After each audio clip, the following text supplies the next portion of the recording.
All right, so this video is going to go over pages 2 through 5, starting your impulse momentum packet. So first thing we're going to talk about is momentum. So momentum is technically the measure of difficulty in bringing an object to rest. So which would cause greater damage, a small car or a large truck, if both hit an object with a high speed? Okay, obviously we're going to say the large truck, and that is due to its mass. Okay, so more mass equals more momentum. Okay, which will cause more damage, a 50-gram bullet that is fired from a gun at 500 meters per second, or a bullet of the same mass that is tossed slowly by a person? So in this case, mass doesn't really matter. It's a small bullet. Okay, so what's going to do more damage is velocity. Okay, so more velocity equals more momentum. Okay, so basically we just talked about how momentum is reliant on mass and velocity. So the amount of momentum that an object has is determined by both its mass and its velocity. Heavy, fast-moving objects have a lot of momentum and can do more damage than lighter, slower objects. Okay, Blank was the first to notice this. We're going to talk about Newton again. So again, Newton was pretty much all over this stuff. Okay, he called this the property a quantity of motion. Today we call it momentum. So here's how we calculate it. So here's our first equation. We have P equals M times V. So P stands for momentum. Okay, I know it's not an M, so you just got to make sure you know that it stands for P. Equals mass times velocity. So mass has to be in kilograms. Okay, so remember 1 kilogram equals 1,000 grams. So divide by 1,000 if you're in grams. Okay, your velocity has to be in meters per second. Okay, so this is where we bring back that kilometers per hour conversion. So remember, if you want to go to meters per second, just divide by 3.6. Okay, and then make sure you're in meters. So remember, 1 meter equals 100 centimeters. So there's your first equation right there. P equals mass times velocity. So number 1, a cement truck has a mass of 1.5 times 10 to the 4th kilograms. So there's your mass, is moving at 60 meters per second. There's your velocity. And it says, what is momentum? P. Okay, so all we're going to do is just plug in. So P equals M times V. So 1.5 times 10 to the 4th times 60. And you're going to get 900,000. And we didn't talk about this up top, is your units for momentum is kilograms times meters per second. So there's no actual one unit for momentum. It's just putting mass and velocity together. So it's literally kilograms times meters per second. And there's your answer. Number 2, which has more momentum, a golf ball with a mass of 75 grams. All right, so I can't have that, so you got to divide that by 1,000 to fix that, traveling at 60 meters per second, or a baseball 150 grams. So we're going to divide that by 1,000, traveling at 40. So we're going to figure out what it is. So we're going to do the golf ball. P equals 0.075 times 60, and I get 4.5 kilograms times meters per second. Okay, so let's do the baseball now. So we're going to take our mass of our baseball, which is now 0.150 times 40, and we get 6 kilograms times meters per second. So in this case, the baseball had more momentum. Number 3, a bullet traveling at 900 meters per second, there's your velocity, has a momentum of 4.5 kilograms times meters per second. There is your P. That means you're looking for mass. Okay, so we're going to do 4.5 equals our mass, we don't know, and our velocity is 900.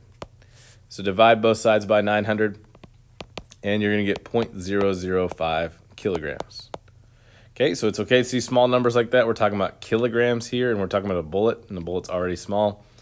Okay, number 4, what is the momentum? That means you're looking for P. It's of Earth when you have a mass of Earth, and its velocity right here. So we're going to put those together. So P equals mass times velocity, so 5.98 times 10 to the 24th. Velocity is 3.0 times 10 to the 4th. Okay, so just watch out with your calculator here. Make sure you put things in parentheses. You should get a value of 1.79 times 10 to the 29th kilograms times meters per second. Okay, moving on to this, we're going to do more practice, some momentum problems. So which one has greater momentum, a heavy truck at rest or a rolling skateboard? My answer is going to be a rolling skateboard, and I'm not going to worry about writing this down. You can write this down if you need to. Is you need to have velocity. Okay, without velocity, you have no momentum. Okay, so this heavy truck can have inertia. Okay, so remember, inertia equals mass, just mass. So if I talked about inertia alone, the truck would have more inertia than the skateboard, but since the truck's not moving, it has no momentum.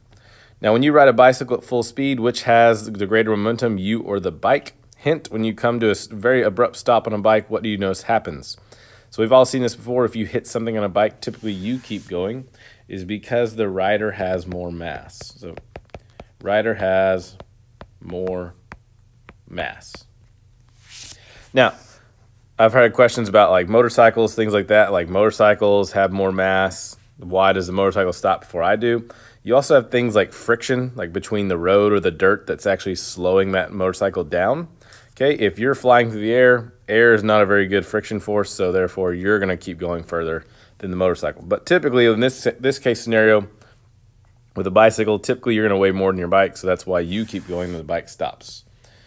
Whom would you rather have run into you? Shaq with a mass of 135 kilograms traveling at 2 meters per second, or FloJo, who is a track star, with a mass of 60 kilograms, who is running at 5 meters per second? Okay, so let's do for Shaq. Shaq is mass times velocity 135 times 2, and you get 270 kilograms times meters per second.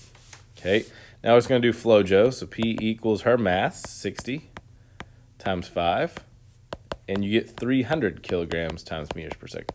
So I'd actually rather have Shaq running me in this case. Number 4, a big moose has a momentum of 120 kilograms times meters per second and a mass of 125 kilograms. What's his velocity? Okay, so we have P, we have M, and we're looking for V. Okay, so 120 equals our mass of 125, and velocity we don't know. Okay, so we're going to find the velocity of the moose, divide both sides, and you get a velocity of 0.96 meters per second. And there's your answer for that one. A, how could Bo Peep with a mass of 70 kilograms possibly have the same momentum as a big moose? Okay, so this is where you got to be careful. A lot of people get hung up on this question.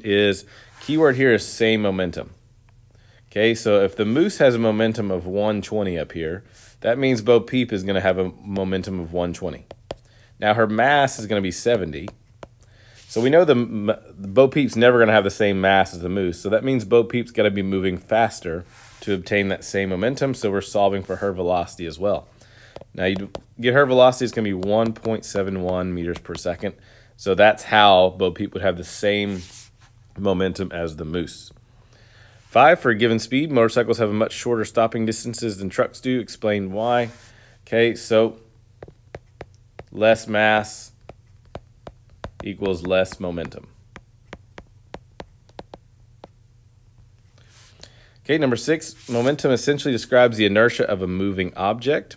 Why doesn't momentum describe the inertia of a resting object? Because momentum has to have velocity.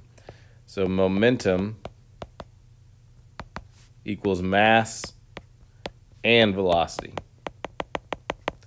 Inertia equals just mass. Okay, so momentum doesn't describe necessarily inertia. B, give an example of how momentum and inertia are related for both moving objects. Okay, because they both need mass. So both need mass. Okay, moving on to the last page for this one. In order to move an object, you have to apply a force to it. This has to be applied over a period of time. If you apply a lot of force to an object, it will start to move quickly. That means if you hit something quickly with a lot of force, it's going to start moving very quickly. Also, you can apply a force over a longer period of time, and it will start gaining more and more momentum. It'll gain more and more speed. Okay, so it's not always short, quick, powerful bursts. You can actually just apply a force for a longer period of time, and it'll start picking up momentum. Now, how much you cause the object to move is a combination of how much force, so how much force you're putting into it, and how long you apply the force. This combination is called impulse and can be calculated using the formula impulse equals force times time. Okay, your symbol is going to be J for impulse. I know that's not convenient. I was already taken, so it's technically J equals F times T. Okay, force, so F is going to be our force. It has to be in newtons, okay, which pretty much always is. Okay, and then your time has to be in seconds. Okay, your units for impulse is kind of like momentum, how there's not really a specific unit just for impulse. It's literally just going to be newtons times seconds. Okay. So number one, a golf club exerts a force of 45 newtons. There's your force. On a golf ball for 0.10 seconds, there's your time. What is the impulse? That means you're looking for J. Okay, so we're just going to plug in. So J equals 45.0 times 0.10. Okay, multiply those, and you're going to get a value of 4.5 newtons times seconds. So that'd be your answer for that one. Okay, number two, a water skier lets go of a tow rope and coasts to a stop. So this is where we got to be careful on these because direction does matter. Okay, so if we're coming to a stop, if the water exerts an average force of 280 newtons against him, okay, so that means it's going to be technically a negative 280 newtons. Okay, and he stops in 5.0 seconds. What is the impulse? That means you're looking for J. So we have force, we have time, we're looking for J.